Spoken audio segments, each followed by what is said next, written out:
আল্লাহ রাব্বুল আলামিন বলেন, এই পৃথিবীর জমিন আমি আল্লাহ সৃষ্টি করেছি। ইন্না ফি খালকিস সামাওয়াতি ওয়াল আরদি ওয়াখতিলাফিল লাইলি ওয়ান নাহারি লাআয়াতিন লিউলিল আলবাব। সুবহানাল্লাহ। আল্লাহ রাব্বুল আলামিন বলেন, হে দুনিয়ার মানুষ, আকাশ এবং জমিনকে আমি আল্লাহ সৃষ্টি করেছি। রাত এবং দিনের পরিবর্তন আমি আল্লাহ সৃষ্টি করেছি। আমি আল্লাহকে খুঁজে পাও না, বান্দা আমার সৃষ্টিগুলোর দিকে তাকাও।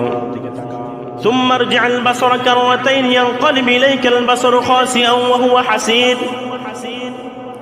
এই বান্দা, আমি আল্লাহর কুদরতের দিকে তাকাও। মানুষ যদি কোনো কিছু সৃষ্টি করে, অন্য একজন ব্যক্তি সেই সৃষ্টির মধ্যে ভুল ধরে, একটা